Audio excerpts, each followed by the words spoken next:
Yes. ठीक आहे. तर असं कोणीही नाही मित्रांनो, कारण की नॉर्मल बिझनेससाठी जे आपण डोमेस्टिक लेवलला बिझनेस करतो किंवा एक छोटासा शॉप असेल आणि त्या शॉपसाठी आपण जे डॉक्युमेंटची प्रोसेस करतो ती आणि एक्सपोर्ट इम्पोर्ट जो इंटरनॅशनल लेवलला बिझनेस केला जातो त्याच्यासाठी लागणारे डॉक्युमेंट हे थोडे वेगळे आहेत, डिफरंट आहेत. जरी जीएसटी असेल डोमेस्टिक बिझनेससाठी आणि एक्सपोर्टसाठी तर त्याच्यात HSN कोड वेगळे असतात.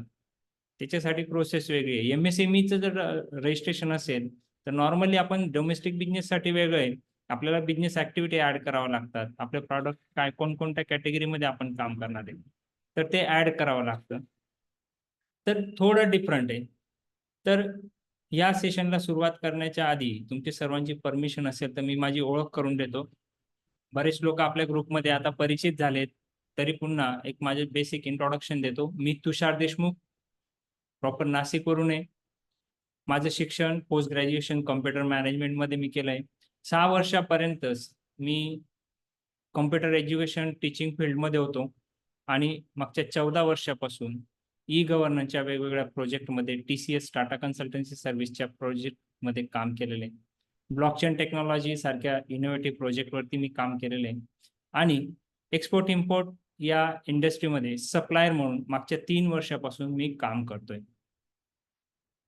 तसंच आमची एक फार्मेक्स फार्मर प्रोड्युसर कंपनी नावाने एक फर्म आहे, एक प्रायव्हेट लिमिटेड कंपनी जी शेतकऱ्यांसाठी काम करते, की शेतकऱ्यांचं ओव्हरहेड्स जे कॉस्ट ऑफ प्रोडक्शन आहे ती कमी करणं, म्हणजे खर्च कमी करणं शेतीतला आणि त्यांचं उत्पादन वाढवून देण्यासाठी मदत करते. आणि रिसेंटली आम्ही सोलर डिहायड्रेशनच्या एका प्रोजेक्टवरती आपण काम करतोय. हे जस्ट तुमच्या माहितीसाठी आहे.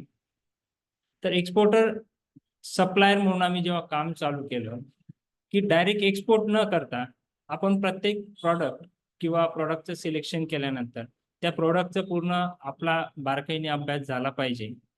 तर त्याच विचाराने आम्ही सप्लायर ॲज अ सप्लायर म्हणून काम केलं. कारण की एक्सपोर्टची जी सायकल आहे ती खूप मोठी आहे. आपण सर्व नवीन आहात आणि नवीन असल्यामुळे ती सायकल थ्रूआउट पूर्ण कंप्लीट करण्यासाठी आपल्याला वेळ लागू शकतो, अडचणी येऊ शकतात, लॉस होऊ शकतो. मग तो वेळेचा असेल, पैशांचा असेल, होऊ शकतं. कारण की आपण नवीन आहेत, आपण शिकतोय. तर मग अशा वेळेस आपण काय केलं पाहिजे? जे मी केलं, ते माझे एक्सपिरियन्स मी तुमच्या समोर मांडणार आहे, की आधी आपण सप्लायला सुरुवात केली. फक्त एक्सपोर्टर लोकांच्या ऑर्डर्स घेतल्या. आपल्याला ऑब्व्हियसली त्याच्यात मार्जिन कमी असतं, पण आपली रिस्क पण नसते. आपल्याला स्वतःहून पैसे लावायची गरज नसते किंवा मिनिमम कॅपिटलमध्ये आपण ही सुरुवात करू शकतो. याच्यात काय होऊ शकतं? तर आपल्याला वेगवेगळे जे प्रॉडक्ट आहेत, जसं आम्ही ओनियनमध्ये काम करतो, याचा प्रॅक्टिकल एक्सपिरियन्स आपल्याला येईल, की कुठल्या कंट्रीसाठी कुठल्या क्वालिटीचं प्रॉडक्ट लागतं. ओनियनमध्ये म्हणाल तर दुबईसाठी 55 प्लस साईज लागते. 18 ते 20 किलो किंवा 50 किलोची बॅग पॅकिंगमध्ये लागतं. त्याच्यात 2 प्रकार आहेत, मेश बॅग आणि ज्यूट बॅग. तर हे आपल्याला लक्षात येतं. पोमोग्रेनेटमध्ये आम्ही काम केलंय. ग्राउंड लेव्हलला गेल्यानंतर शेतकऱ्यासोबत कशा पद्धतीने डील करायची. आपली जी एक्सपोर्टरची जी प्राइस आहे, त्या प्राइसमध्ये आणि आपलं लेबर असेल, तर त्यामध्ये आपण कशी कॉस्टिंग बसवायची, शेतकऱ्यांसोबत कशा पद्धतीने डील करायची, ह्या प्रॅक्टिकली करण्याच्या गोष्टी आहेत. ह्या तुम्हाला कुठल्याही ट्रेनिंगमध्ये किंवा YouTubeवर, Googleवरती मिळणार नाहीत, लक्षात घ्या. तर तुम्हाला त्या फील्डवरती यावं लागेल. तर ही खूप मोठी चेन आहे. तर सुरुवात मी या ॲक्टिव्हिटीपासून केली. प्रत्यक्षात त्याचा अनुभव घेतला आणि कामाला सुरुवात केलेली आहे. तर आम्ही कंटेनर स्टफिंगसाठी किती वेळ लागतो, त्याला किती लेबर लागतं, ही पूर्ण कॉस्टिंग ज्यावेळेस तुम्ही प्रॅक्टिकली करत नाही, तोपर्यंत तुम्हाला लक्षात येणार नाही. जस्ट आपली सुरुवात आहे, पण रोज ह्या प्रॅक्टिस केल्या, रोज आठवड्यातून 2 दिवस, 3 दिवस आपण एक प्रॅक्टिस करत गेलात, तर एक कमोडिटीचा, एक प्रॉडक्टचा आपला स्टडी होतो आणि आपण त्या प्रॉडक्टमध्ये एक्सपिरियन्स घेतो आणि आपण त्यात एक्सपर्ट बनत जातो. जसं आम्ही ग्रीन चिलीमध्ये काम केलेलं आहे, तर त्याचे सोर्सिंग कुठून आहेत, कुठल्या सीझनमध्ये तिथली क्वालिटी चांगली येते, हे आपल्याला माहिती असणं गरजेचं आहे. त्याचे पॅकेजिंगसाठी बॉक्स कोणकोणते लागतात, त्याची किती केजीची नेट वेट किती असतं, ग्रॉस वेट किती असतं, ह्या प्रॅक्टिकली करण्याच्या गोष्टी आहेत. त्याच्यानंतर पोमोग्रेनेटमध्ये ऑब्व्हियसली आम्ही काम केलंय. मेजमध्ये आम्ही काम केलेलं आहे. रिसेंटली जर सांगायचं म्हटलं, की तुम्हाला आपल्या सर्वांना माहिती आहे, की गव्हर्नमेंटने ओनियनवरती एक्सपोर्टसाठी बॅन केला होता ऑक्टोबरमध्ये. ठीक आहे. त्यावेळेस आमचं सगळं सुरळीत चालणारं काम अचानक थांबलं. डोमेस्टिक चालू होतं, परंतु डोमेस्टिकमध्ये पेमेंटचे इश्यू आहेत. कारण की लोकं क्रेडिट मागतात किंवा तिकडे गेल्यानंतर कमिशनवरती मार्केटला विकला जातो. ते पेमेंटच्या शुअरिटी बऱ्याचशा गोष्टी आहेत. मग लक्षात आलं, की आमच्यासोबत जे एफ-पी-सी फार्मर प्रोड्युसर कंपनीसोबत जे जुडलेले फार्मर्स आहेत किंवा आम्ही जे बिझनेस करतोय, तो बिझनेस थांबल्यामुळे लक्षात आलं, की आपण याच्यावरती काहीतरी ॲक्शन घेतली पाहिजे. मग त्यावेळेस अचानक कांद्याचे भाव खूप कमी झाले. मग आम्ही काय केलं, की त्याच्यात डिहायड्रेशन करता येईल का? डिहायड्रेट करून त्या प्रॉडक्टची शेल्फ लाईफ वाढवता येईल का? आणि अजून दुसरं इतर मार्केट फक्त एक्सपोर्टरवरती डिपेंड न राहता अजून इतर काही मार्केट आपण सर्च करू शकतो का? कोणाला सप्लाय देऊ शकतो का? याच्यावरती आम्ही स्टडी केला आणि लक्षात आलं, की सोलर डिहायड्रेट हे 0 पॉवर कंझम्पशनमध्ये आपण करू शकतो. ठीक आहे. तर मग त्या बेसिसवरती आम्ही सोलर टनेल अशा पद्धतीने डेव्हलप केले आणि एका कंपनीच्या मदतीने त्यांच्या गाईडन्सने हे आम्ही सुरू केले. सध्या आमच्याकडे 7 टनेलमध्ये ही प्रोसेसिंग चालते. तर हे यामध्ये आपण टोमॅटो असेल, ओनियन असेल, लिफी व्हेजिटेबल्समध्ये मेथी असेल, पालक असेल, कढीपत्ता असेल, कोथिंबीर यासारखे जे व्हेजिटेबल्स आहेत ते आपण हे वाळवतो, डिहायड्रेट करतो आणि त्याची पॅकेजिंग करून आपण हॉटेल इंडस्ट्री, कॅटरिंगसाठी आपण हे सध्या देतोय डोमेस्टिक लेव्हलवर. याला जर तुम्ही बघितलं, जर तुम्ही प्रॉडक्ट आयडेंटिफाय केलं, तर एक्सपोर्ट इंडस्ट्रीमध्ये ह्या प्रॉडक्टची खूप ह्यूज डिमांड आहे. म्हणजे पेरिशेबल असल्यामुळे त्याला जर डिहायड्रेट केलं, तर आपण याला चांगलं व्हॅल्यू ॲडिशन करू शकतो आणि आपल्याला प्रॉफिट मार्जिन सुद्धा एक्सपोर्टमध्ये खूप चांगले आहेत. तर ज्यांना प्रॉब्लेम आहे, की प्रॉडक्ट काय सिलेक्ट करायचं, तर नक्कीच अशा प्रॉडक्टचा ते विचार करू शकतात. त्याच्यानंतर आम्ही बनानाचे ट्रायल्स घेतल्या. की पिकलेली केळी जी आहे, तर ती कट करून त्याचे स्लाइसेस तयार केले. तर त्याला पण खूप डिमांड आहे. आईस्क्रीम आणि बेबी फूड जे आहे, तर त्या इंडस्ट्रीजमध्ये खूप डिमांड आहे. याची पावडर पण खूप डिमांड आहे. तर याचाही आम्ही स्टडी केला. याच्या ट्रायल्स आम्ही घेतोय. टोमॅटोचे ऑब्व्हियसली रेडी टू मिक्स जे मसाले आहेत, तर त्यांना फ्रेश टमाटे लागत नाही, तर ते डिहायड्रेटेड फॉर्मॅटमध्येच वापरतात. तर हे सुद्धा खूप मोठ्या प्रमाणात हे वापरले जातात. तर जसे-जसे आपल्याला प्रॉब्लेम्स येत जातात, तर आपण त्याला आयडेंटिफाय करायचं, त्याचं सोल्युशन काढण्याचा प्रयत्न करायचा. बाय डिफॉल्ट आपल्याला एक-एक प्रॉडक्टची आपली ही रेंज वाढत जाते. एक-एक प्रॉडक्ट आपल्याला आयडेंटिफाय होत जातं, त्याचं मार्केट सापडत जातं आणि आपण एक ग्रोथच्या दिशेने चालत असतो. हे जस्ट सांगण्याचा माझा एकच प्रयत्न आहे, की ज्यांना प्रॉडक्टबद्दल आज आपण फक्त डॉक्युमेंटचा विचार करतोय. डॉक्युमेंट आज ना उद्या तुमच्या कुठल्या ना कुठल्या माध्यमातून होऊन जातील. तुमच्या कन्सल्टंट कडून होतील किंवा कुठूनही आपण डॉक्युमेंटची प्रोसेस करू. What next? पुढे काय? तर पुढचं प्लॅनिंग सुद्धा आपलं असलं पाहिजे. तर आपण कोणत्या प्रॉडक्टमध्ये काम करतोय? त्या प्रॉडक्टशी रिलेटेड त्याचे सोर्सिंग कुठे आहे? तर याचं सोल्युशन पण मी तुम्हाला लास्टला या सेशनच्या लास्टला देणार आहे. तर आपली बरेचसे ग्रुपमध्ये चर्चा होते, परंतु आपले जवळपास 600-700 लोकांपैकी फक्त 24 लोकं या ठिकाणी आहेत. ठीक आहे. तर पुन्हा आपलं सर्वांचं स्वागत करतो, की या 24 लोकांना मी असं कन्सिडर करतो, की आज संडेचा दिवस असल्यावर पण तुम्ही तुमच्या लाईफमध्ये एवढा महत्त्वाचा वेळ आपल्या या सेशनसाठी आणि माझ्यासाठी देतायत. तर त्याबद्दल ऑब्व्हियसली तुमचं धन्यवाद. तर सध्या मित्रांनो, आपण 12 प्रॉडक्टमध्ये काम करतोय आणि आपल्याला ज्या प्रॉडक्टची रिक्वायरमेंट आली, आपण ते सगळं वाळवू शकतो. ही टेक्नॉलॉजी सिंपल आहे, की याच्यामध्ये हे जे सोलर टनेल आहेत, तर हे एक पॉलिइथिलीन पासून तयार केलेले आहेत आणि जे आपण पूर्वीच्या काळात उन्हामध्ये काही प्रॉडक्ट वाळवत होतो, तर ते आपण सिम्पली या सोलर टनेलमध्ये वाळवतो. याचे एक 2-3 बेनिफिट असे आहेत, की याला इलेक्ट्रिसिटी नाहीये. सोलर लाईट मधले जे यूव्ही रेज असतात, ते रिफ्लेक्ट होतात त्या शीटमुळे आणि प्रॉपर टेम्परेचर मेंटेन होतं आणि बाहेरची जी डस्ट किंवा जे कीटक असतात, तर ते या प्रॉडक्टला लागत नाही. याच्यामुळे याची क्वालिटी असेल, याची न्यूट्रिशनल व्हॅल्यू असेल, याचा कलर असेल, ह्या सगळ्या ॲज इट इज मेंटेन असतात. याची जी टेस्ट असते, ही मेंटेन असते. तर अशा पद्धतीने आमचं एक छोटंसं काम चाललंय. तर सर्वात महत्त्वाचं, की आपण ज्या प्रॉब्लेमला सध्या फेस करतोय, तो म्हणजे डॉक्युमेंटशी रिलेटेड. ज्यांना कोणाला डॉक्युमेंटशी रिलेटेड प्रॉब्लेम्स असतील किंवा काही क्वेरी असतील, तर हे सेशन पूर्ण कंप्लीट जर तुम्ही मनापासून ऐकलं, तर तुमचे 99% प्रॉब्लेम सॉल्व्ह होतील. कारण की मी कालचं जे सेशन अटेंड केलं सरांचं, त्यांनी खूप साऱ्या इन्फॉर्मेशन सांगितल्या. परत आपले रिपीटेड क्वेश्चन ते होते. म्हणून मला वाटलं, की हे सेशन घ्यावं. तर सर्वात महत्वाचं, बऱ्याच लोकांना जीएसटी मध्ये क्वेरी आलेल्या आहेत, काही लोकांना आयईसी रजिस्टर्ड करताना क्वेरी आलेल्या आहेत. तर त्या आधार बेस केवायसी करताना किंवा ई साईन करताना क्वेरी आल्या, तर त्या काय येतात? तर सर्वात महत्वाचं, आपलं जे आधार कार्ड आहे, म्हणजे ज्या प्रोप्रायटर असेल किंवा डायरेक्टर असेल किंवा पार्टनर असेल, तर त्यांचं आधार कार्ड हे अपडेटेड असलं पाहिजे. आता अपडेटेड याचा अर्थ काय, की त्यामध्ये 2-3 मेजर महत्वाचे फॅक्टर आहेत, की आपलं जे नावाचं स्पेलिंग आहे ते मिसमॅच असतं. म्हणजे पॅन कार्ड आणि आधार कार्ड हे दोघं गोष्टी एकमेकांना लिंक आहेत. जर त्या मिसमॅच असतील, म्हणजे फॉर एक्झाम्पल एखाद्या XYZ एखाद्या व्यक्तीचं नाव आहे दीपक, तर आधार कार्डवरती DIPAK असं आहे आणि पॅन कार्डवर आहे DEEPAK. दीपक, दोघांचं मिनिंग एकच होतंय, प्रोनाऊन्सिएशन एक आहे, फक्त स्पेलिंग मिसमॅच आहे, त्याच्यामुळे सुद्धा आपल्याला इश्यू येऊ शकतो. तर जे प्रोप्रायटरशिप मध्ये काम करण्याचा विचार करताय, तर त्या प्रोप्रायटरचं पॅन कार्ड, त्याच्यानंतर आधार कार्ड आणि त्याचं बँक डिटेल्स, या तिघ गोष्टी सेम आहेत का हे सर्वात आधी चेक करा. दुसरी गोष्ट, जर त्यांचं पॅन कार्ड मिसमॅच असेल किंवा आधार कार्ड मध्ये काही करेक्शन असतील, तर सर्वात आधी तुम्ही जवळच्या आधार सेंटरला जा, त्याच्यामध्ये करेक्शन करा. ऍड्रेस काही असला काही फरक नाही पडत, परंतु प्रॉपर ऍड्रेस आहे का हे सुद्धा चेक करा. नसेल तर तुम्हाला जो एक्सपेक्टेड ऍड्रेस आहे तो आधार कार्डमध्ये आधी अपडेट करा. ती ऑनलाईनही प्रोसेस करू शकता तुम्ही किंवा ऑफलाईन जवळच्या आधार सेंटरला जाऊन ते करू शकता. सेकंड थिंग, तुमचं आधार कार्ड ओके, तुम्हाला आधार कार्ड नुसारच डेटा जर पॅन कार्डवर हवा असेल, तर तुम्ही NSDL च्या साईटला जाऊ पॅन कार्ड अपडेट करून घ्या. म्हणजे तुमचे 2 डॉक्युमेंट अगदी तंतोतंत मिळते जुळते आहेत. आणि हे दोघं डॉक्युमेंट क्लिअर असतील आणि तुम्हाला वाटलं की बँक डिटेल्स किंवा बँक अकाउंट नेम जे आहे ते थोडं चेंज आहे, तर बँकेत केवायसी फॉर्म असतो, तो केवायसी फॉर्म भरल्यानंतर आपण ते अपडेट करून घेऊ शकतो.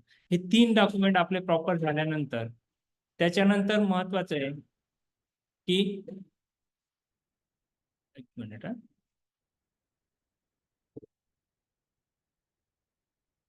आपला आधार कार्डला मोबाईल नंबर हा रजिस्टर असला पाहिजे. आधार कार्डला मोबाईल नंबर रजिस्टर असणं मॅन्डेटरी आहे, कारण की आपल्याला उद्यमचं MSMEचं रजिस्ट्रेशन करताना आधार बेस OTP येतो. जीएसटी साठी सुद्धा आधार बेस आपल्याला KYC करायची असते, म्हणून आपला आधार कार्डला मोबाईल नंबर लिंक असणं गरजेचं आहे. शक्य असेल तर ईमेल ऍड्रेस पण तुम्ही अपडेट करा, आधारला लिंक करा.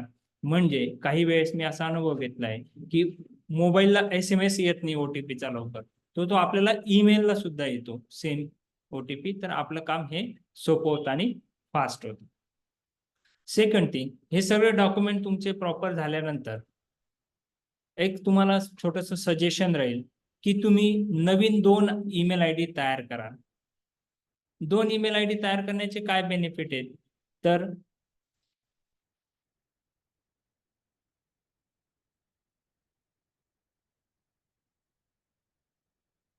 2 ईमेल आयडी तयार करण्याचे बेनिफिट काय आहे? तर याच्या आधी तुमचा जो पर्सनल ईमेल आयडी आहे, तो तुम्ही वेगवेगळ्या बँकमध्ये यूज केला असेल, तुमच्या पर्सनल अकाउंटसाठी यूज केलेला असेल किंवा इतर ठिकाणी वापरलेला असेल, तर पर्टिक्युलर एक्सपोर्टच्या ऍक्टिव्हिटीसाठी किंवा ह्या ऍक्टिव्हिटीसाठी एक डॉक्युमेंटेशनच्या पर्पजनी एक ईमेल ऍड्रेस तयार करा की ज्याचे सगळे OTP किंवा रजिस्टर्ड मेल आयडी तिथे असतो. जसं की ईमेल ऍड्रेस हाच आपला युजर नेम असतो बऱ्याच डॉक्युमेंटमध्ये, जसं की IC कोड काढताना आपण user name as a email address असतो, तर तो आपल्याला लक्षात ठेवायला सोपा राहील.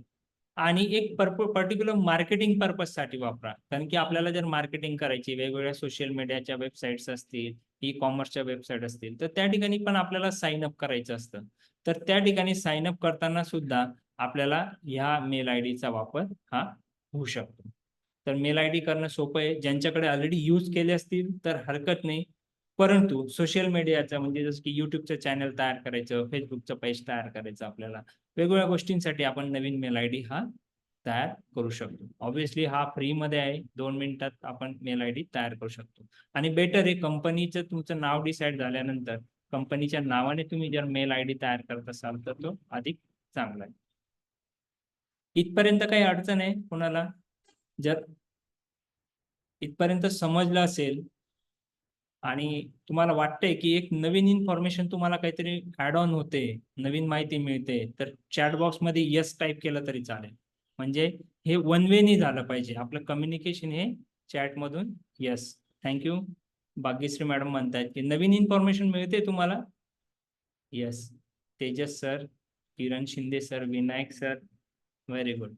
निलेश सर, कारण की ऍक्टिव्हली पार्टिसिपेशन घेण्यासाठी आहे.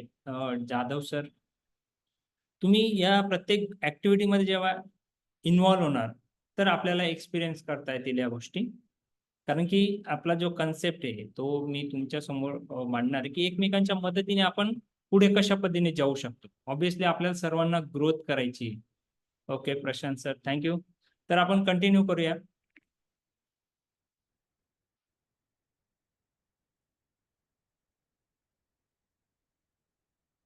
हे चॅटबॉक्स मध्ये कोणीतरी म्हणतंय याआधी एक क्वेश्चन टाकलाय, तुम्ही डिहायड्रेशनचा प्लांट सह्याद्री फार्म सोबत घेतलेला आहे का? नाही सर, सह्याद्री फार्मचा नाहीये. सह्याद्री फार्म जे नाशिकमध्ये वर्क करतंय ते फक्त त्यांचे जे शेअर होल्डर्स आहेत त्यांच्यासाठी वर्क करतंय. पण जे नॉन शेअर होल्डर्स आहेत तर त्यांच्यासाठी सह्याद्री अजून करत नाही. आम्ही इंडिव्हिज्युअल लेवलला करतोय आणि ज्यांना कोणाला इंटरेस्ट असेल याच्या संदर्भात तर नक्कीच आम्ही मदत करू. तर आमची जी एफपीसी आहे त्याचा शेअर होल्डर असलाच पाहिजे असंही गरजेचं नाही. तुमचं काम करण्याची इच्छा असेल, त्याच्यात इंटरेस्ट असेल तर आम्ही तुम्हाला गायडन्स करू, मदत करू, काय प्रॉब्लेम. ठीक आहे. तर मित्रांनो आपण बघणार कंपनीचे टाईप. बरेच लोकांना या संदर्भातही कन्फ्युजन आहे. तुम्ही जर नव्याने सुरुवात करत असाल तर नेमकं कोणत्या कंपनीला सुरुवात करायची, कोणत्या कंपनी पासून आपण काम स्टार्ट करू शकतो. तर बेसिक आहे, सिंपल आहे, कमी खर्चात कमी वेळेत होणारं एकदम सोपं काम म्हणजे प्रोप्रायटरशिप. कंपनीचा जो टाईप आहे तो प्रोप्रायटरशिप मध्ये आपण चालू करू शकतो. आणि प्रोप्रायटरशिप मध्ये कंपनी चालू करणं म्हणजे शॉप ऍक्ट आणि उद्यम ज्याला आपण एमएसएमई म्हणतो, हे 2 लायसन्सेस काढले म्हणजे आपलं एक बेसिक लेवलला काम हे स्टार्ट आपण करू शकतो लोकल बिझनेस साठी.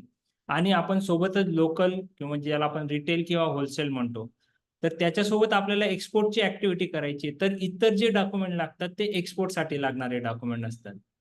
ठीक आहे. काही लोकांना वाटलं का मी 2 लोक मिळून सण आम्ही कंपनी स्टार्ट करतो तर त्याला आपण म्हणतो पार्टनरशिप फॉर्म.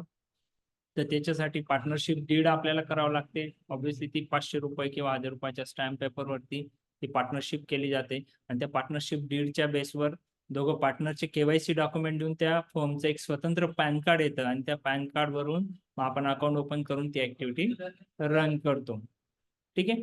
त्याच्यानंतर LLP लिमिटेड लायबिलिटी पार्टनरशिप हा एक प्रकार आहे. ओपीसी 1 पर्सन कंपनी हा एक प्रकार आहे.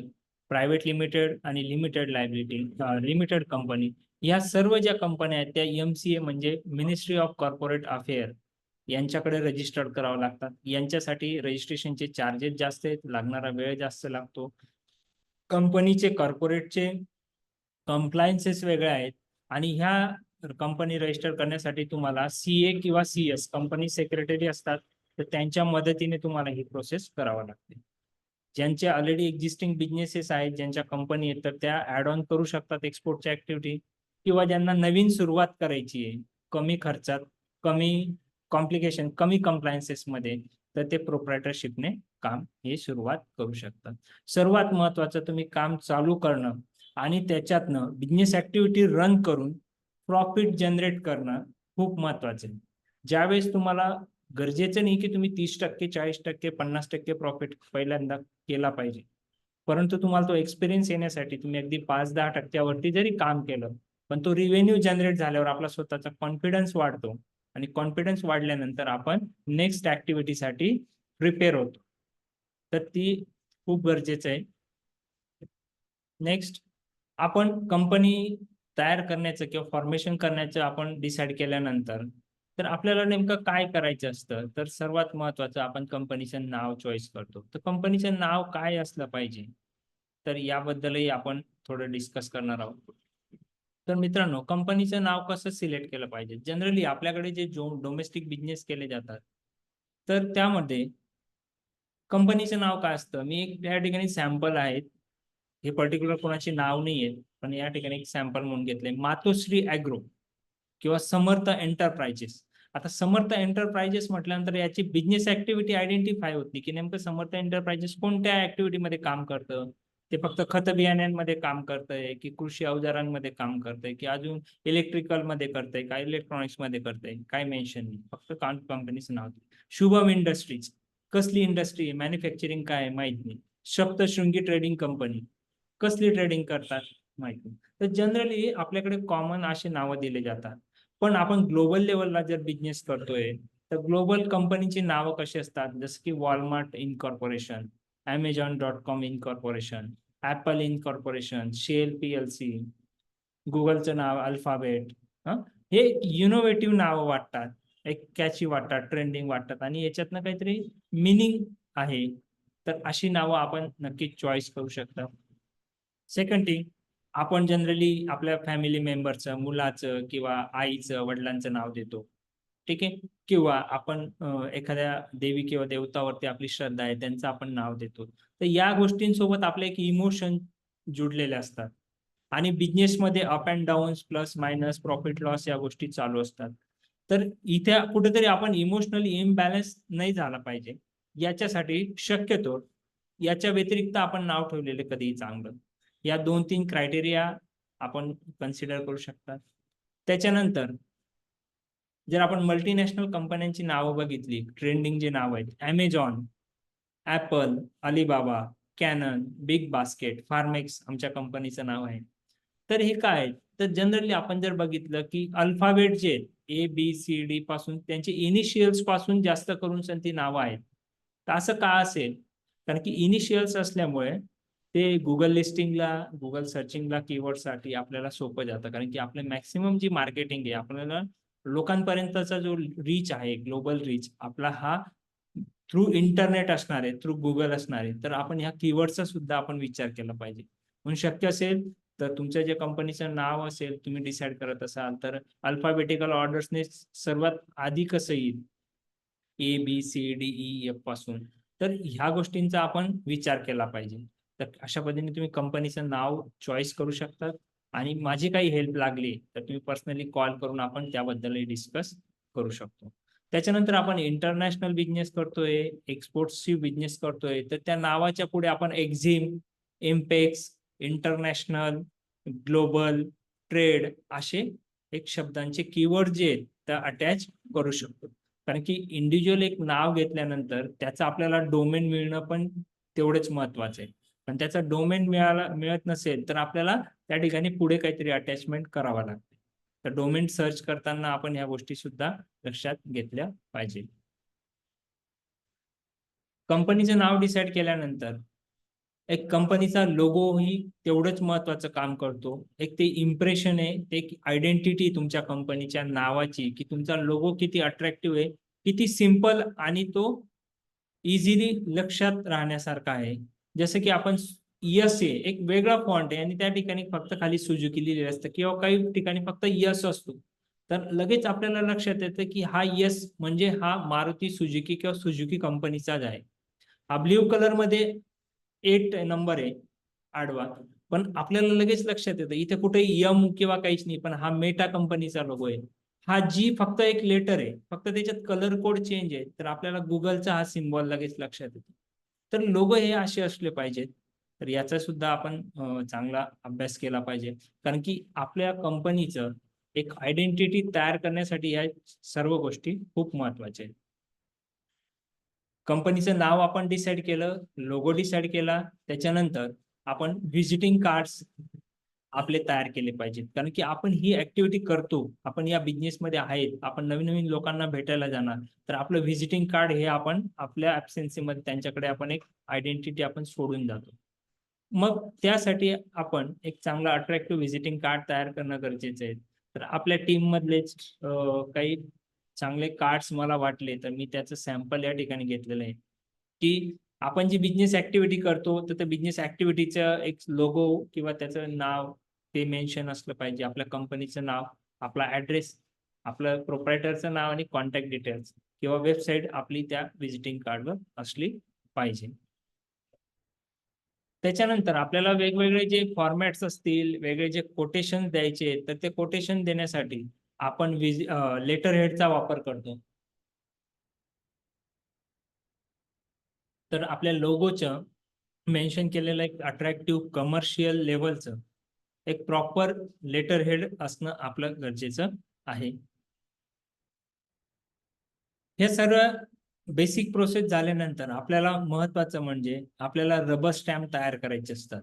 तर आपल्याला 2 रबर स्टॅम्प या ठिकाणी तयार करायचे, जे आपल्याला प्रत्येक वेळेस कामात येणार आहे. जसं की तुम्ही अकाउंट ओपन करत असाल, अकाउंट ओपनिंगसाठी तुम्हाला रबर स्टॅम्पची गरज पडते.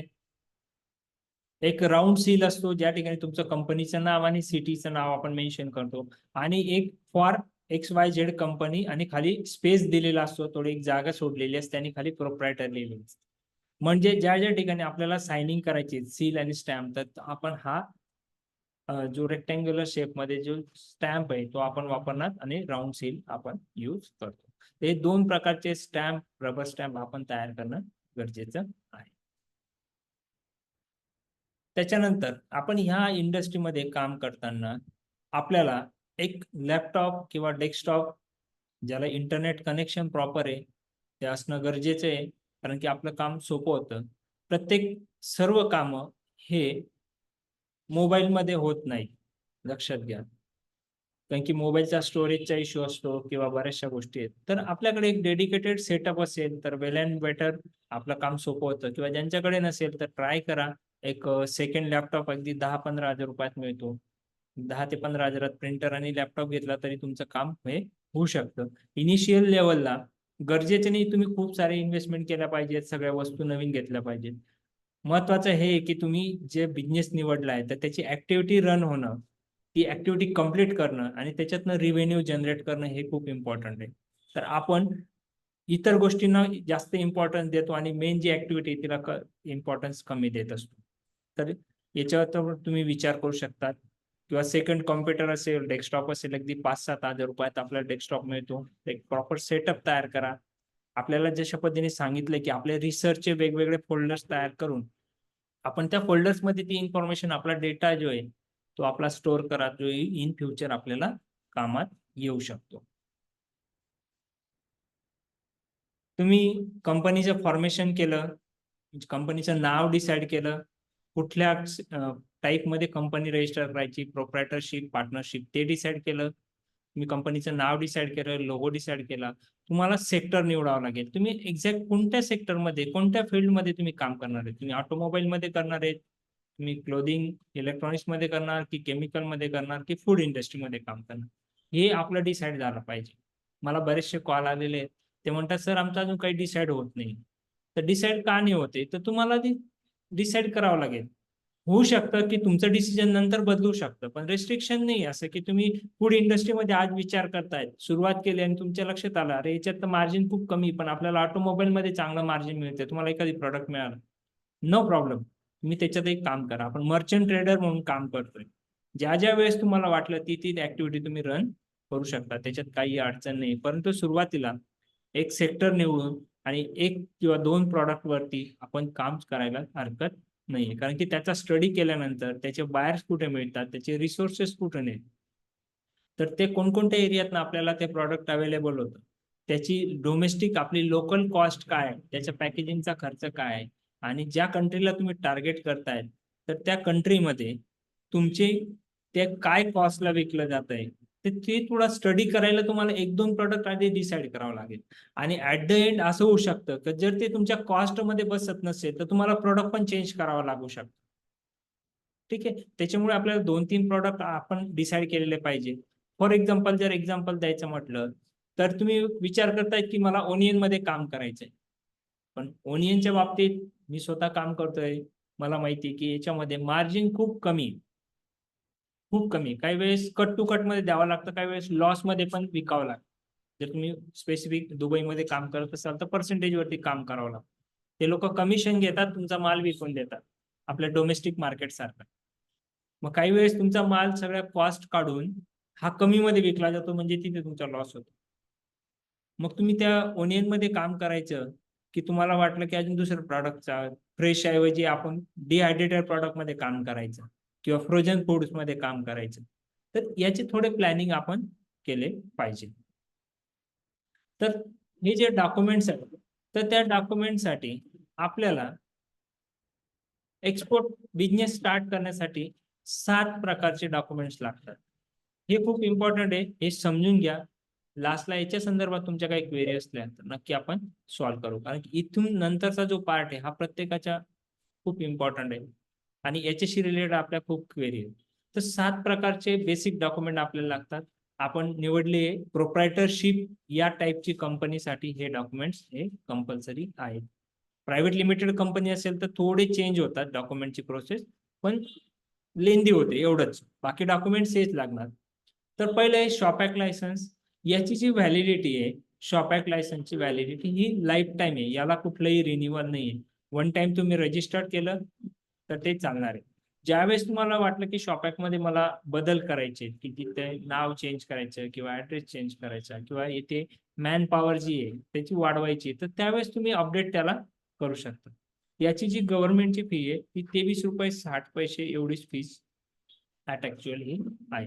परंतु हे शॉप ऍक्ट काढून देण्यासाठी जे सर्व्हिस चार्जेस घेतले जातात, मग एखादे सायबर कॅफे असेल किंवा तुमचे सीए असतील किंवा कन्सल्टंट असतील, यांच्याकडून 500 ते 1000 ते 1500 रुपयापर्यंत चार्ज हा घेतला जातो. कारण की त्यांनाही त्यांचा वेळ द्यायचा असतो, ते एक प्रॉपर प्रोसेस करून घ्यायची असते.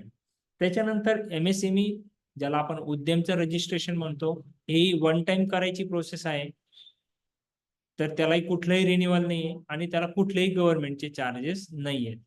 परंतु याला पण प्रोफेशनल फी म्हणून किंवा सर्व्हिस चार्जेस म्हणून मार्केटमध्ये 1000 ते 2000 रुपये चार्ज केले जातात. डिपेंड करतं तुमच्या एरिया वाईज त्या एरियातले कन्सल्टंट किती घेतात. त्याच्यानंतर जीएसटी रजिस्ट्रेशन संदर्भात आपले खूप सारे क्वेश्चन्स मी काल बघितले. खूप सारे क्वेरी आहेत. तर या संदर्भात आज संध्याकाळी माझे जे सीए तर त्यांना मी रिक्वेस्ट केली आहे की स्पेसिफिक फक्त एक्सपोर्टसाठी आणि जीएसटी रजिस्ट्रेशन आणि त्याचे कंप्लायन्सेस याच्या संदर्भात आपण आज 5 वाजता एक ऑनलाईन सेशन अरेंज केलंय. ज्यांना इंटरेस्ट असेल तर ते सेशन ते जॉईन करू शकतात.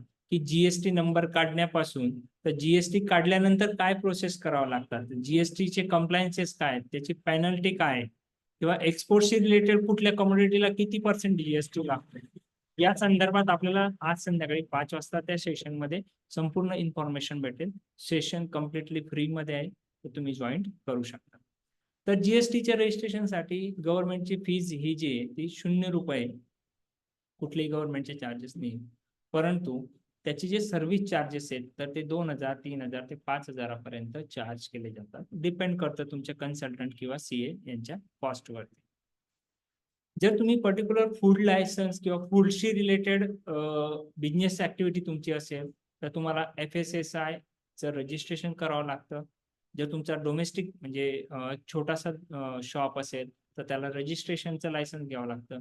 तुम्ही जर स्टेट लेवलला वर्क करत असाल तर स्टेट लायसन्स आणि आपल्याला domestic plus retail plus wholesale plus import आणि एक्सपोर्ट हे सर्व ऍक्टिव्हिटी जर एकाच लायसन्सच्या अंडर करायचे असतील तर आपल्याला सेंट्रलचं लायसन्स लागतं. ज्याची फीज आहे रजिस्ट्रेशनसाठी ₹100 असते. ते फक्त लिमिटेड आहे. स्टेट म्हणजे एका राज्यापुरता आपल्याला फूड लायसन्सचा बिझनेस फूडचा बिझनेस करायचा असेल तर स्टेट लायसन्स घ्यावं लागतं. त्याला ₹2000 फीज आहे गव्हर्नमेंटची आणि सेंट्रलसाठी ₹7500 प्लस जीएसटी 18%. ही झाली गव्हर्नमेंटची फीज. याची ऍट ऍक्च्युअल आपल्याला रिसिप्ट ईमेल वरती येते. ही 1 वर्षासाठी आहे. म्हणजेच शॉप ऍक्ट, उद्यम आणि जीएसटी आपल्याला दरवर्षी रिन्युअलची गरज नाहीये. परंतु आपल्याला फूड लायसन्स हे दरवर्षी रिन्युअल करावं लागतं. याचे गव्हर्नमेंटचे चार्जेस व्यतिरिक्त सर्व्हिस चार्जेस म्हणून 2000 ते 5000 हे मार्केटमध्ये चार्ज केले जातात. त्याच्यानंतरचं नेक्स्ट डॉक्युमेंट आहे IEC, ज्याला आपण इम्पोर्ट एक्सपोर्ट कोड ज्याला म्हणतो. तो एक्सपोर्ट करण्यासाठी किंवा इम्पोर्ट करण्यासाठी मॅन्डेटरी आहे. याची पण व्हॅलिडिटी ही लाईफ टाईम आहे. तुम्हाला त्याच्यात काही अपग्रेड करायचं असेल तर तो पार्ट वेगळा आहे, परंतु याला कुठलाही रिन्युअल नाहीये. याचे गव्हर्नमेंटचे चार्जेस ₹500 प्लस सर्व्हिस चार्जेस म्हणून 2000 ते 3000 किंवा तुमच्या सर्व एरिया वाईज डिपेंड करतं. तर त्याचे सर्व्हिस चार्जेस हे घेतले जातात. तुम्ही ज्या ऍक्टिव्हिटीमध्ये किंवा ज्या कॅटेगरीमध्ये काम करतायत तर त्या वेगवेगळ्या EPCच्या म्हणजे एक्सपोर्ट प्रमोशन काउन्सिलच्या वेगवेगळ्या RCMC आहेत. रजिस्ट्रेशन कम मेंबरशिप सर्टिफिकेट ते घेणं आपल्याला गरजेचं आहे, कारण की एखाद्या मेंबरशिप RCMC घेतल्यानंतरच आपण त्यांची मदत घेऊ शकतो आणि गव्हर्नमेंटचे जे काही बेनिफिट्स आपल्याला मिळणार आहेत, तर त्यासाठी RCMC घेणं हे गरजेचं आहे. या काही RCMC या 1 वर्षासाठी आहेत, काही 3 वर्षासाठी आहेत आणि काही जे RCMC आहेत त्या 5 वर्षाचं आपल्याला वन टाइम लायसन्स हे देतात. जास्त करून सण आपण अपेडाचा विचार करतो, तर ऍग्रिकल्चरशी रिलेटेड एक्सपोर्ट तुम्हाला करायचं असेल तर तुम्हाला अपेडाचं रजिस्ट्रेशन हे करावं लागतं. तर त्याची गव्हर्नमेंटची जी फीज आहे ती 5,000 प्लस GST आहे आणि त्याचे सर्व्हिस चार्जेस 1,000 ते 1,500 रुपये हे चार्ज जनरली सर्व्हिस चार्जेस म्हणून घेतला जातो. काही ठिकाणी याच्यापेक्षाही जास्त घेतला जातो. हे सर्व डॉक्युमेंट्स तुमचे कंप्लीट झाल्यानंतर पार्ट येतो AD कोडचा. AD कोड हा तुम्हाला करंट अकाउंट तुमचं ज्या बँकेत असेल त्या बँकेच्या एक ट्रेड डिपार्टमेंट असतं. जनरली त्या पर्टिक्युलर बँकेच्या मेन ब्रांचला तुम्ही व्हिजिट करा, जी सिटीची मेन ब्रांच असेल, किंवा त्या ब्रांचला विचारा की तुमचं एक्सपोर्ट इम्पोर्टचं ट्रेड डिपार्टमेंट कुठल्या ब्रांचला लिंक आहे. त्या ब्रांचला जाऊन तुम्ही हे संपूर्ण डॉक्युमेंट जे तुमचं MSME असेल, GST असेल, IEC कोड असेल, प्रोप्रायटरचे KYC डॉक्युमेंट असतील, हे सगळे डॉक्युमेंट्स अटॅच केल्यानंतर एक डॉक्युमेंटचा एक फॉर्मॅट आहे AD कोडचा, तो बँक तुम्हाला फिलअप करून देते. त्याच्यात त्या बँकेचा अकाउंट नंबर वगैरे सगळं मेन्शन केलेलं असतं आणि तुम्हाला एक तो फॉर्मॅट दिला जातो. आणि हे सगळे डॉक्युमेंट्स कम्प्लीट झाल्यानंतर पार्ट येतो तुमचा पोर्ट रजिस्ट्रेशनचा, जो तुमचे CA चे कम्प्लीट करून देतो. त्याच्यामध्ये आईस गेट म्हणून एक प्रकार आहे की तुम्हाला मल्टिपल पोर्टला तुम्हाला वन टाइम रजिस्ट्रेशन करायचं असेल तर ते सुद्धा तुम्ही करू शकता तुमच्या CA च्या मदतीने. तर इथपर्यंत डॉक्युमेंट हे आपल्याला मॅन्डेटरी आहे. इथपर्यंत कोणाला काही अडचण आहे? जर समजलं असेल तर यस टाईप करा चॅट बॉक्समध्ये, आपण पुढे कंटिन्यू करूया. इथपर्यंत काही अडचण असतील तर हँड रेज करा, आणि जर आपल्याला क्लिअर झाले असतील इथपर्यंत त्याच्या सर्व गोष्टी, सर्व्हिस चार्जेस, त्याचे गव्हर्नमेंट चार्जेस, त्याच्या व्हॅलिडिटी किंवा डॉक्युमेंटशी रिलेटेड, तर आपण पुढे जाऊ. Yes, clear. Shailesh Yadav sir म्हणतात क्लिअर. क्लिअर म्हणजे कुठलं क्लिअर सर? पहिलं क्लिअर असं आहे की संपूर्ण कळलेलं आहे, आणि दुसरं क्लिअर असं आहे की काहीच कळलं नाही, सगळं ब्लँक आहे. तर पहिलं की दुसरं क्लिअर? ओके ठीक आहे. थँक्यू. थँक्यू. मजा येते, तुमचे प्रॉब्लेम सॉल्व्ह होत आहेत, तुमचे जे डाऊट आहेत ते क्लिअर होत आहेत सगळे. पहिलं क्लिअर म्हणतोय मी. ओके, म्हणजे तुम्ही जो तुमचा संडेचा स्पेशल वेळ या सेशनसाठी देत आहेत तो चांगल्या कामासाठी आणि तुमच्या कामासाठी तो युजफुल ठरतोय असं मी गृहीत धरतो. तर मित्रांनो, आता आपण बघणार आहेत की कुठले डॉक्युमेंट कोणत्या वेबसाईटवरती आपल्याला मिळतात. तर शॉप ऍक्ट हे जे लायसन्स आपल्याला काढायचं आहे, तर तुम्ही maitri.mahaonline.gov.in या वेबसाईटवर जाऊन तुम्ही त्याचं रजिस्ट्रेशन हे करू शकता. मैत्रीचा फुल फॉर्म आहे Maharashtra industry trade and investment facilitation cell, त्याला आपण मैत्री पोर्टल असंही म्हणतो. तर याच्यावरती तुम्ही जाऊन तुमचं अकाउंट तयार करू शकतात, आणि अकाउंट तयार केल्यानंतर तुम्ही याच्यामध्ये एकच अकाउंटमध्ये याच्याशी इंडस्ट्रीशी रिलेटेड किंवा ट्रेडशी रिलेटेड महाराष्ट्र गव्हर्नमेंटच्या ज्या पण काही सर्व्हिसेस आहेत. काल परवा एकाने क्वेश्चन केला होता की मला एन्व्हायरमेंटचं सर्टिफिकेट पाहिजे आणि त्याच्यासाठी खूप जास्त पैसे चार्ज करतात वगैरे या गोष्टी. तर ह्या का होतात की आपल्याला त्या गोष्टीचं नॉलेज नाहीये किंवा आपल्याला त्याची इन्फॉर्मेशन प्रॉपर नसल्यामुळे इतर मार्केटमध्ये त्याचे चार्ज घेतले जातात. पण थोडं तुम्हाला वेबसाईट माहिती असेल तर ह्या एकच लॉग इन मध्ये तो जवळपास 18 ते 20 प्रकारच्या वेगवेगळ्या सर्व्हिसेस आहेत.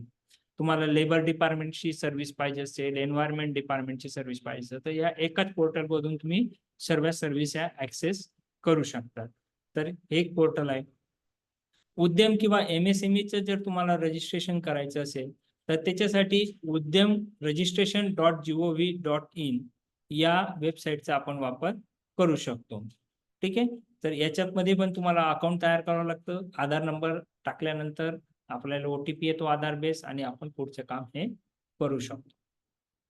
त्याच्यानंतर GST साठी, GST रजिस्ट्रेशन करण्यासाठी GSTचं स्पेशल पोर्टल आहे gst.gov.in या पोर्टलवरती तुम्ही या ठिकाणी उजव्या बाजूला रजिस्टर हा एक ऑप्शन आहे, तिथे इथं अकाउंट तयार करून जीएसटीचं काम तुम्ही हे रजिस्ट्रेशन करू शकतात. फक्त याचा स्टडी आपल्याला थोडा करावा लागतो. बरेच लोक युट्यूबची मदत घेतात, परंतु युट्यूबवरती जे नॉलेज आहे ते स्कॅटर्ड फॉर्मॅटमध्ये तुकड्या तुकड्याच्या स्वरूपात आहे. आपल्याला काम करायचे एक्सपोर्टचं किंवा इम्पोर्टचं, तर आपले प्रॉपर डॉक्युमेंट्स तयार झाले पाहिजेत. याच्यासाठी शक्य असेल तर कोणाची तरी कन्सल्टन्सी घ्या. स्वतः आपण केल्यामुळे दोन गोष्टी होतात. आपला वेळ जातो आणि आपल्याला पूर्ण नॉलेज नसल्यामुळे फर्स्ट अटेम्प्ट मध्ये आपल्याला पूर्ण नॉलेज मिळत नाही आणि आपले काम हे अर्धवट. त्यापेक्षा बेटर आहे की तुम्ही कोणाची तरी कन्सल्टन्सी घ्या, त्यांच्याकडून काम करून घ्या आणि तेवढा जो वेळ आहे तुमच्या रिसर्चला द्या. तुमचं मार्केट रिसर्च असेल, प्रॉडक्ट रिसर्च असेल, प्रॉडक्टची सप्लायर कुठे आहेत, तर त्या कामाला आपण वेळ दिला तर नक्कीच आपला आउटपुट हे चांगल्या पद्धतीने निघू शकतं. फूड लायसन्स साठी फॉस्कॉस हे एक पोर्टल आहे. तुम्ही गुगलला सर्च केलं तरी चालणार आहे किंवा foscos.fsai.gov.in ही वेबसाईट आहे. याच्यावरती तुम्हाला अकाउंट तयार करून मग ते स्टेट लायसन आहे, रजिस्ट्रेशन आहे किंवा सेंट्रलचा लायसन्स आहे. इथे 3 प्रकार ऑलरेडी दिलेले आहेत. तर याचा सुद्धा तुम्ही रेफरन्स घेऊ शकता. इम्पोर्ट एक्सपोर्ट लायसन्स काढण्यासाठी आपली DGFT ची वेबसाईट आहे, dgft.gov.in. याच्यावरती तुम्ही IC कोड रजिस्ट्रेशन साठी याचा वापर करू शकता. वेगवेगळे RCMC आहेत, तर आपण या ठिकाणी एक्झाम्पल साठी अपेडाचं घेतलंय, तर अपेडाचं रजिस्ट्रेशन करण्यासाठी ऍग्री प्रोड्यूस असतील आपले, तर apeda.gov.in ही जी वेबसाईट आहे, तर याच्या मदतीने आपण या पोर्टलवरती ऑनलाईन फॉर्म भरून या ठिकाणी रजिस्टर ऍज मेंबर वरती क्लिक करून आपण तो फॉर्म भरून हे करू शकता. तर आपण जर बघितलं तर EPC एक्सपोर्ट प्रमोशन काउन्सिल जे आपलं ट्रेड डिपार्टमेंट आहे, तर त्यांनी काही लोकांनी हँड रेज केले आहेत. सर क्वेश्चन आन्सरच्या सेशन मध्ये आपण नक्की तुमचे क्वेश्चन जे आहेत ते आपण सॉल्व्ह करू, डिस्कस करू, काय प्रॉब्लेम नाही. पुढच्या 5 ते 7 मिनिटाचा आपलं सेशन बाकी आहे, नंतर आपण क्वेश्चन आन्सर वरती येऊया. डोंट वरी. तर वेगवेगळ्या EPC आहेत, एक्सपोर्ट प्रमोशन काउन्सिल्स आहेत, जवळपास 37 वेगवेगळ्या काउन्सिल्स आहेत. तर आपण ज्या ऍक्टिव्हिटीमध्ये काम करतो, एक्सपोर्ट किंवा इम्पोर्ट, तर त्याच्याशी रिलेटेड आपल्याला त्या RCMC या रजिस्टर करावं लागतं. याच्या संदर्भात पण आपल्यामध्ये खूप सारे क्वेरी आहेत, खूप सारे क्वेश्चन आहेत की मी ऑटोमोबाईलच्या या पर्टिक्युलर पार्टमध्ये काम करतो किंवा मी एखाद्या मेडिकल इक्विपमेंटच्या ह्या प्रॉडक्टमध्ये काम करतो, मग ती कुठली RCMC मी रजिस्टर केली पाहिजे, तर त्याच्यावर पण आपण सोल्युशन आहे. जसं की या ठिकाणी EEPC इंडिया ही एक RCMC आहे. त्याच्यानंतर project export promotion council EPPC आहे. तर ही काउन्सिल कशासाठी काम करते, तर जे प्लास्टिकशी रिलेटेड काही वर्क असेल तर तुम्ही त्याच्यासोबत काम करू शकता किंवा केमेक्सिले, कॅपेक्सिले. तर या ठिकाणी या चार्टमध्ये त्या पर्टिक्युलर RCMCचे ऑफिसचे ऍड्रेस दिलेले आहेत, त्यांचे कॉन्टॅक्ट नंबर दिलेले आहेत, त्यांचा ईमेल ऍड्रेस दिलेला आहे आणि त्या खाली त्याची वेबसाईट सुद्धा दिलेली. तुम्ही याचा स्क्रीनशॉट घेऊ शकता आणि त्या वेबसाईटला व्हिजिट करून तुम्ही ही RCMCचा अभ्यास हा करू शकता.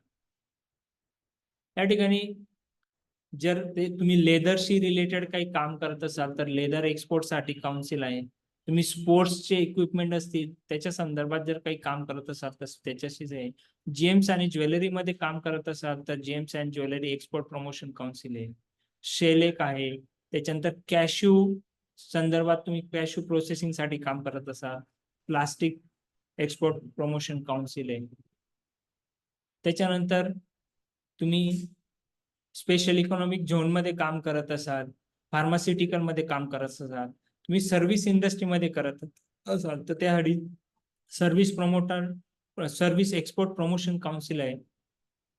तुम्ही ऑइल सीड्सच्या प्रोडक्शन मध्ये काम करत असाल तर तुम्हाला ओपेक म्हणून आहे, की मला एकाने कोणीतरी फोन केला होता की सर मला ते कॉटनची जी सीड असते ज्याला आपण सरकी म्हणतो, त्याच्यापासून जी पेंट तयार होते त्याला आम्ही आमच्याकडे ड्रेप म्हणतो, ती कॅटल फील्ड म्हणून यूज होते, त्याच्यात तुम्हाला काम करायचं तर तुम्ही आयोपेक्स मध्ये तुम्ही रजिस्टर करू शकता.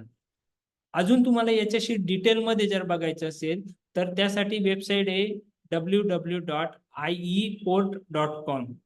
या वेबसाईट जर ला गेले तर या ठिकाणी पूर्ण 35 ते 37 वेगवेगळ्या काउन्सिल्स दिलेले आहेत, आरसीएमसी दिलेले आहेत. आणि ती आरसीएमसी कोणकोणत्या प्रॉडक्ट मध्ये काम करते, म्हणजे तुम्ही तिथे प्रॉडक्ट तुम्ही सर्च करा, त्या प्रोडक्टशी रिलेटेड आरसीएमसी तुमची कुठे ते तुमच्या लक्षात येईल. मी जस्ट तुम्हाला परत ते दाखवतो ती लिस्ट कशा पद्धतीने. जस्ट मिनिट, म्हणजे एक्झॅक्ट तुमच्या लक्षात येईल.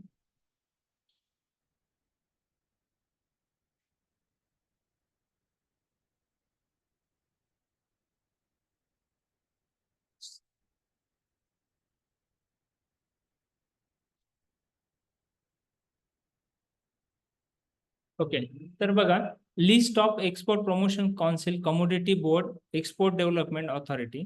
तर पर्टिक्युलर या ठिकाणी सगळं डिटेल दिलेलं आहे बघा. लिस्ट ऑफ या ठिकाणी रेडीमेड गार्मेंट साठी जर असेल तर ॲपेरल एक्सपोर्ट प्रमोशन काउन्सिल दिलेली आहे. मी थोडं झूम करतो याला.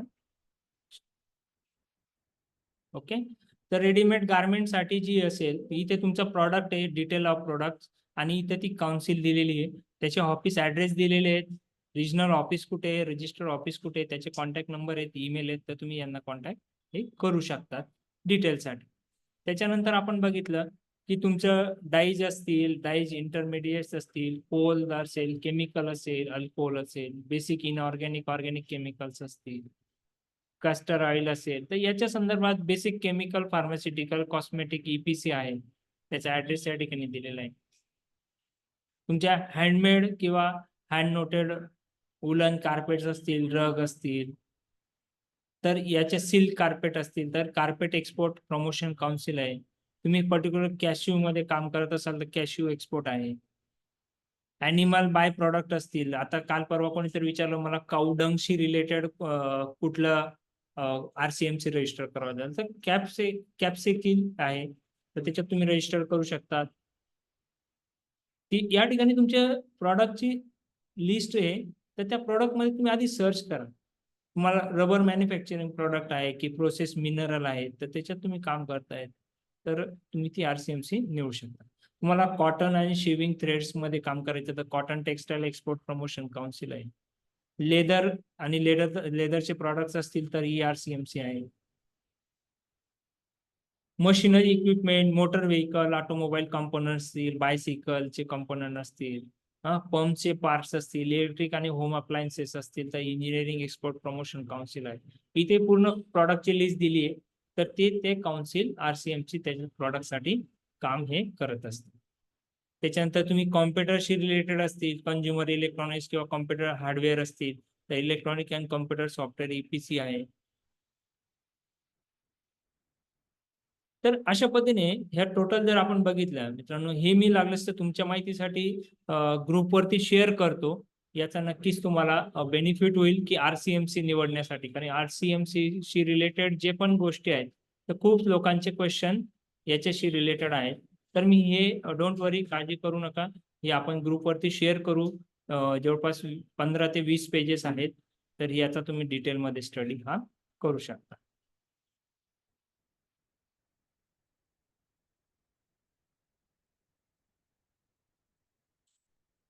अडजस्टमेंट, हा ते बॅगेत ती पिशवी आपली त्याच्यात. ओके, तर हे ieport.com ही वेबसाईट तुम्ही विजिट करा, किंवा तुम्हाला मी याची लिस्टही पाठवतो. त्या लिस्टमध्ये तुमचे जे प्रॉडक्ट आहेत त्याच्याशी संबंधित जे पण आरसीएमसी आहेत तर त्या सर्व तुम्हाला या ठिकाणी मेन्शन होतील.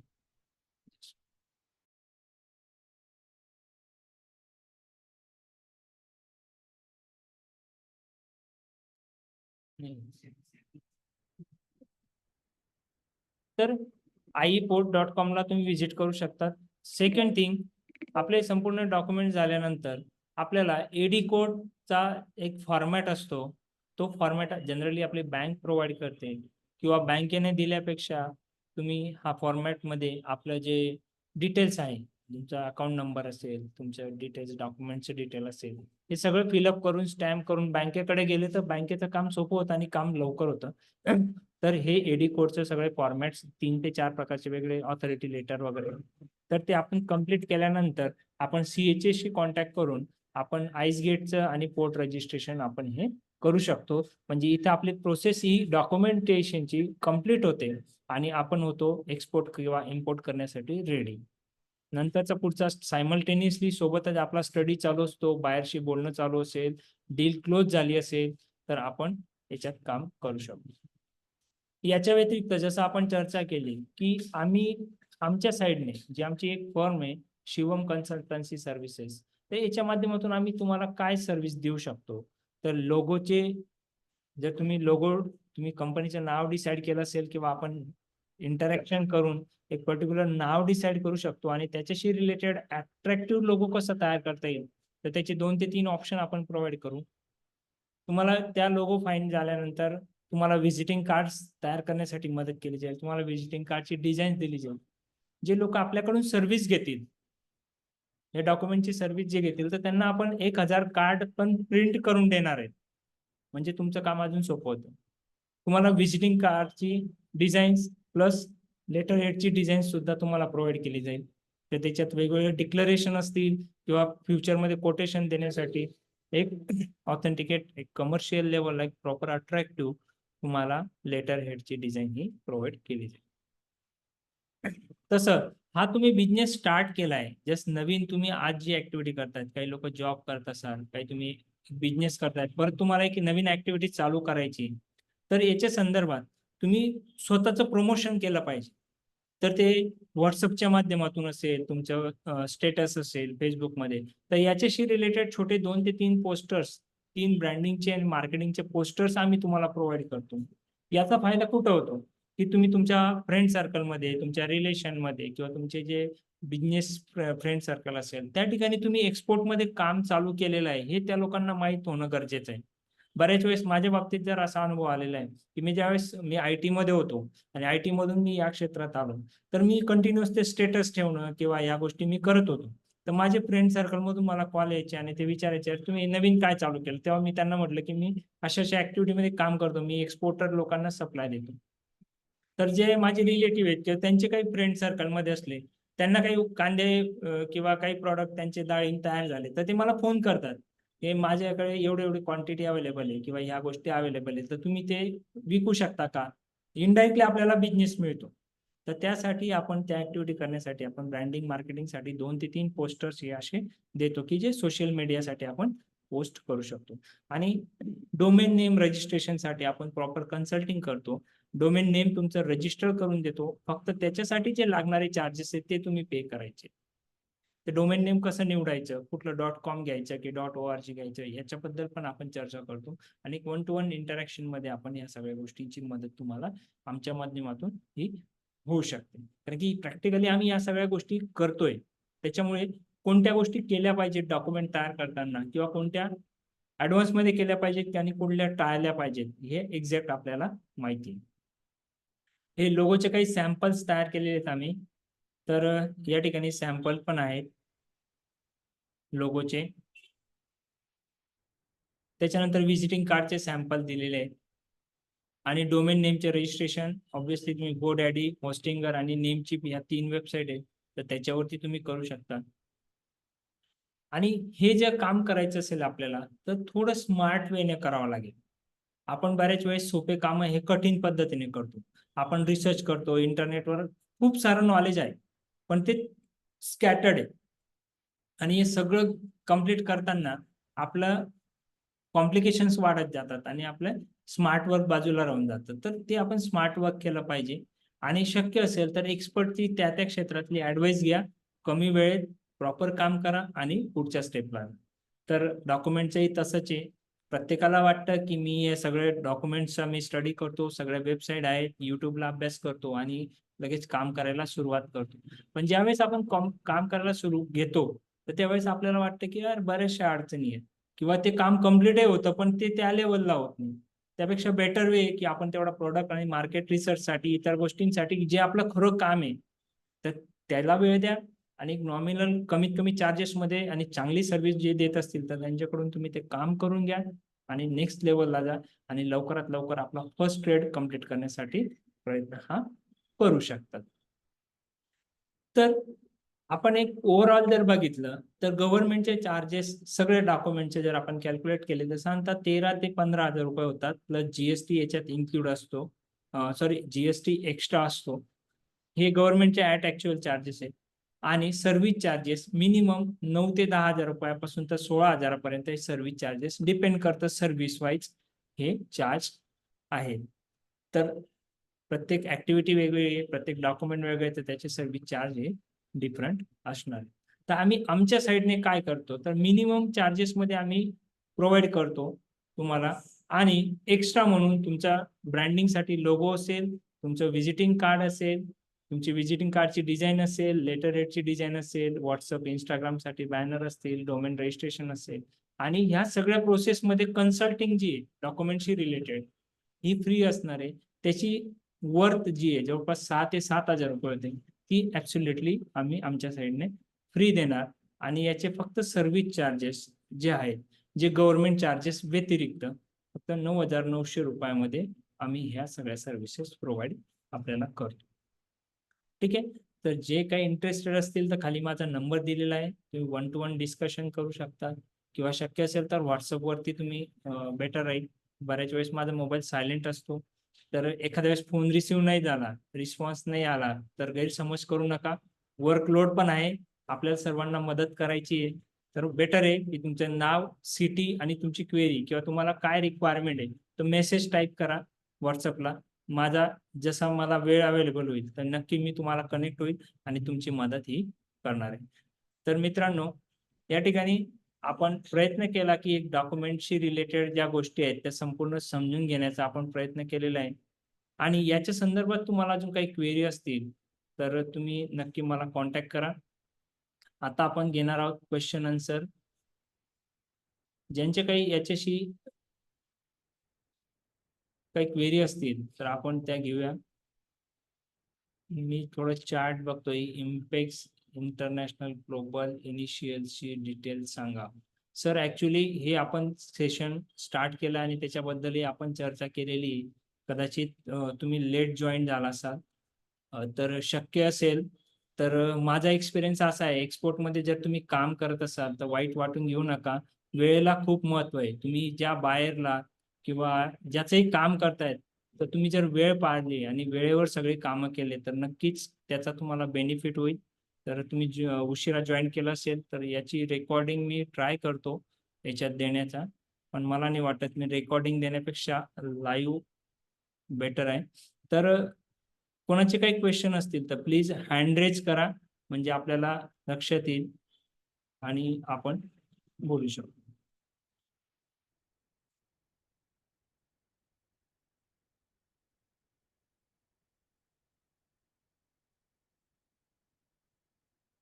Just minute. या ठिकाणी रोहित कुपेकर सर आहेत, त्यांनी हँड रेज केलेला आहे. तर सर मी तुम्हाला अनम्यूट केलंय, तुम्ही बोलू शकता. Rohit sir, yes. रोहिणी रोहित नाही. सॉरी.